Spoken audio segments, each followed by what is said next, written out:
Hello students, आज की इस वीडियो में हम द लास्ट स्प्रिंग नाम का जो चैप्टर है क्लास 12th का फ्लेमिंगो का उसको डिस्कस करेंगे। इस चैप्टर में दो स्टोरीज़ हैं। हम बाई वन एक एक करके उन दोनों की समरी देखेंगे और उस चैप्टर को आप एक्सप्लेन करेंगे। तो शुरू करते हैं। जो समरी चैप्टर का जो पहला पार्ट है वो है the first part tells the author's impression regarding the life of poor rag pickers. जो पहला पार्ट है चैप्टर का वो ऑथर की जो इम्प्रेशन होती है पुअर रैग पिकर्स के थ्रू के लिए उसको दर्शाता है। The rag pickers have come from Dhaka. जो कूड़ा उठाने वाले लोग हैं वो ढाका से आए हैं। Further more the settlement of rag pickers is in the area of Seemapuri. और ये जो रैग पिकर्स हैं इनका जो एरिया है जहाँ पे ये रहते हैं वो है सीमापुरी। सीमापुरी एक दिल्ली का इलाका है। Destruction has come in their field and home due to the storm. और वो यहाँ पर इसलिए आए हैं क्योंकि उनके जो घर थे वो तूफ़ानों में बर्बाद हो चुके थे। They had come to the big city in the hope of finding living there. और वो इस उम्मीद में सीमापुरी और दिल्ली में आए थे कि उन्हें यहाँ पर रहने के लिए जगह मिल जाएगी और उनकी यहाँ ज़िंदगी सही से गुजरेगी। However the reality was in fact painful for them. लेकिन सच्चाई ये है कि जो रियलिटी है वो बहुत ही दर्दनाक है। And they had to face many hards. और उन्हें अपनी ज़िंदगी में बहुत सारी मुश्किलों का सामना करना पड़ता है। They are certainly poor and lack various resources. और वो बहुत ज़्यादा गरीब हैं और उनके पास रिसोर्सेज की भी बहुत कमी है। The writer watches Saheb every morning. जो इस चैप्टर का जो फर्स्ट पार्ट है उसका जो मेन कैरेक्टर है वो है साहेब। जो राइटर होता है वो साहेब को रोज़ाना सुबह में देखते हैं। He scrounges for gold in the neighbourhood. और जो कि उस नेबरहुड में यानी कि जो इलाका होता है वहाँ पर वो सोने की तलाश करता है कूड़े में। The means of survival for these rag pickers is the garbage. और इन कूड़ा उठाने वाले लोगों के लिए ज़िंदगी जीने का एक जो तरीका है, एक माध्यम है, वो सिर्फ एक कूड़ा ही है जिससे ये लोग अपनी ज़िंदगी जी पाते हैं। Furthermore for the children it is a wondrous thing. और इससे भी कहीं ज़्यादा बच्चों के लिए एक रोमांचित और आश्चर्य से भरा काम है। The children are able to find a coin or two from it.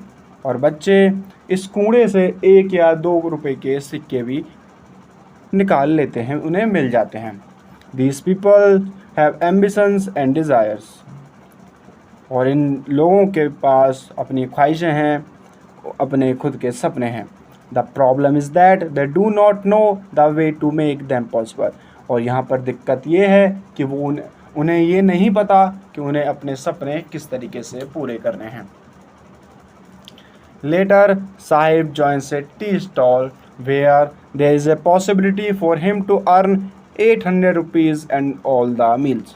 और बाद में साहिब एक चाय की दुकान को ज्वाइन कर लेता है जहाँ पर उसे 800 रुपये मिलते हैं और साथ में उसको खाना भी दिया जाता है। However, this job was deprived of his freedom.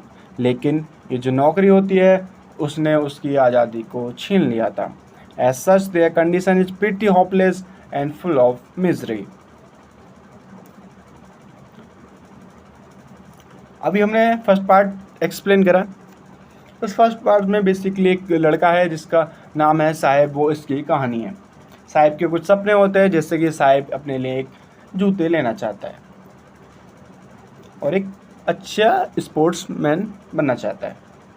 तो ये कहानी उसी के बारे में है। इस चैप्टर का दूसरा पार्ट भी है और उसकी समरी देखते हैं। The second part explore the life of Mukesh. जो दूसरी कहानी है वो एक मुकेश नाम के लड़के की है। Mukesh is a boy who belongs to the family of bangle makers. Mukesh एक लड़का है जो कि एक ऐसी फैमिली से बिलोंग करता है जो चूड़ियाँ बनाती है। Firozabad is famous for its amazing glass blowing industry. और जो फिरोजाबाद है वो इस बैंगल मेकिंग के लिए बहुत ज़्यादा फेमस है और जो मुकेश है वो यही काम करता है। There is an engagement of nearly 20,000 children in this particular business. और एक अंदाजे के मुकाबले हिसाब से इस फिरोज़ाबाद में बेंगल मेकिंग की जो इंडस्ट्री है उसके अंदर नियरली 20,000 चिल्ड्रंस काम करते हैं। Furthermore no one over there understand और respect the law that forbids child labour. और इससे कहीं ज़्यादा बात ये मानने वाली ये है कि वहाँ पर जो चाइल्ड लेबर्स के लॉ हैं उन्हें कोई भी रिस्पेक्ट नहीं करता है, उन्हें कोई भी नहीं समझता है। Moreover the living condition as well as the working environment are both horrendous. और वहाँ पर जो लिविंग कंडीशन है, वहाँ का जो वर्किंग एनवायरनमेंट है वो भी बहुत ज़्यादा खतरनाक है। These children live in dairy cells। और ये जो बच्चे हैं वो बहुत छोटे छोटे कमरों में रहते हैं। Also they work close to hot furnaces। और वो बहुत ही hot furnaces के पास जाके काम करते हैं। This is certainly very dangerous as it makes these children blind। और ये बहुत ही ज़्यादा ख़तरनाक है क्योंकि ये जो काम है उन बच्चों को अंधा बना देता है। When they enter adulthood, जब वो अपनी जवानी के दौर टाइम में पहुँचते हैं तो वो तब तक अंधे हो चुके होते हैं। Furthermore, these children have to deal with the pressure of debt। उसके साथ साथ ये बच्चे कर्जे के नीचे भी दबे होते हैं, जो कर्जे का इनका ऊपर प्रेशर होता है उसको भी ये झेलते हैं। Moreover, they are unable to think of a solution to solve this। और इसके साथ ही वो ये भी नहीं सोच पाते हैं कि जो इस कर्जे से निकलने का क्या तरीका है उसके बारे में वो नहीं सोच पाते हैं। There is no way for these children to come out of this trip। और इन जो बच्चे हैं जो यहाँ पर फंसे हुए हैं इनके लिए इस जाल से निकलने का कोई भी रास्ता नहीं है। The policemen, bureaucrats, middlemen and politicians will all hinder their way of progress। जो भी पुलिस वाले होते हैं, ब्यूरोक्रेट्स हैं, मिडलमैन हैं, पॉलिटिशियंस हैं, वो सभी इनका यूज़ करते हैं अपनी प्रोग्रेस के लिए। The women in the household consider it to be their destiny or fate। और जो घर में काम करने वाली औरतें हैं वो इस चीज़ को अपना भाग्य मान लेती हैं। As a result of such thinking, they just follow the established tradition। और इस सोच की वजह से वो वही जो ट्रेडिशन चलते आ रहे हैं उन्हीं को वो फॉलो करते रहते हैं। There is something different about Mukesh. लेकिन मुकेश के केस में ऐसा नहीं है। मुकेश थोड़ा डिफरेंट सोचता है। He is not like the rest of the folk there। वो बाकी भीड़ की तरह नहीं है। This is because Mukesh has big dreams। और ये सब इसलिए है क्योंकि मुकेश के बहुत बड़े बड़े सपने हैं। He has a desire to become a motor mechanic in future। उसका एक सपना है कि वो एक मोटर मैकेनिक बने आगे भविष्य में जाकर। The garage is far away from where he lived, but he has the determination to walk। और जो गैराज था जहाँ पे मैकेनिक का काम होता था, वो सीखने के लिए जाता था, वो बहुत दूर था, लेकिन उसके अंदर एक जज्बा था, डिटर्मिनेशन था काम करने का, तो इसलिए वो वहाँ तक पैदल चल के भी जाता था। अब आता है कि जो अभी हमने चैप्टर पढ़ा, इस चैप्टर का कंक्लूजन क्या है। अभी हमने दोनों स्टोरीज देख ली। एक साहिब के बारे में है जो कि ढाका से आया है और यहाँ पे रैक पिकिंग का काम करता है। एक मुकेश के बारे में है जो कि फिरोजाबाद में रहता है और बेंगल मेकिंग का काम करता है।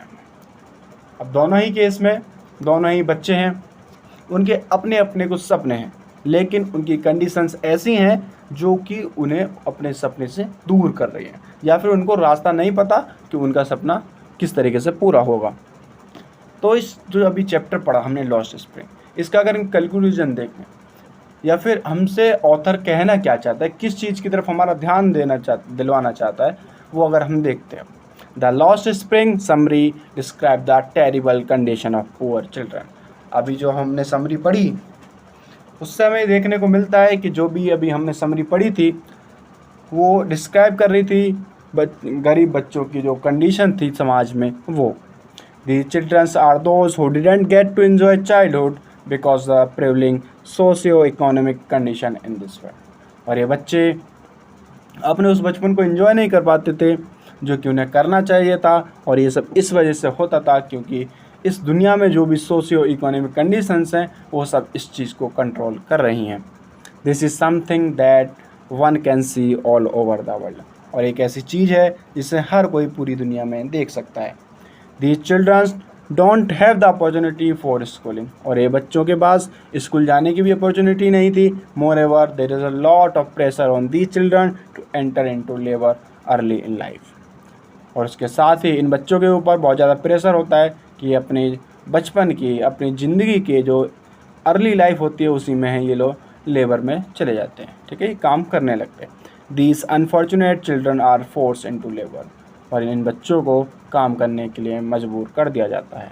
This certainly denies them education as well as the opportunity to have enjoyment, और ये जो चीज़ है ये उन्हें एजुकेशन और अपनी लाइफ को एंजॉय करने से दूर कर देती है। द ऑथर अनीस जंग, और हमारी जो कहानी है इसके ऑथर है अनीस जंग। The author Anees Jung raises was to eliminate child labour, और इस कहानी के माध्यम से जो हमारे ऑथर हैं अनीस जंग, वो चाइल्ड लेबर को बिल्कुल एलिमिनेट करने की तरफ हमारा ध्यान दिलवाना चाहते हैं। जंग does so by raising awareness regarding child education and strict law enforcement against child labour, और जंग ऐसा इस तरह से करते हैं कि वो चाइल्ड लेबर है, चाइल्ड एजुकेशन है, उसकी जो अवेयरनेस है उसको बढ़ाने में, और जो भी चाइल्ड लेबर के अगेंस्ट लॉज बनाए हैं सरकार ने उनको और ज़्यादा कड़ी से और भी ज़्यादा उन्हें कड़ा करा जाए, उन्हें और भी अच्छे से इन्फोर्स किया जाए। इस तरीके से वो इस जो कंडीशन है चाइल्ड लेबर की उसको टैकल करने की कोशिश कर रहे हैं। The call is to put an end to the exploitation of children, और ये जो पूरी कवायद है, पूरी मेहनत है, ये इसलिए है जिससे कि चिल्ड्रंस का जो एक्सप्लॉयटेशन हो रहा है उसको बंद किया जा सकता है। This way the children will be able to enjoy the days of the spring and have fun, और इस तरीके से जो बच्चे हैं वो अपने स्प्रिंग के जो दिन हैं उनको एंजॉय कर पाएंगे और अपनी ज़िंदगी में मज़े ले सकते हैं। Last spring summary gives us an analysis of the impoverished condition faced by many children. जो भी हमने समरी पढ़ी और या फिर हमने इस चीज़ का एनालिसिस करा कि चैप्टर में क्या है, वो हमें एक कंडीशन, एक ऐसी चीज़ के बारे में बताती है कि जो नॉर्मली बच्चे फेस करते हैं, that condemn them to a life of pain, oppression and lack of education, जिसकी वजह से वो ना तो एजुकेशन ले पाते हैं और हमेशा से एक जो उनकी लाइफ होती है वो अनबैलेंस तरीके से चलती रहती है। आई होप आपको वीडियो अच्छी लगी होगी। अगर वीडियो अच्छी लगी है तो वीडियो को लाइक करें, शेयर करें और चैनल को सब्सक्राइब करें।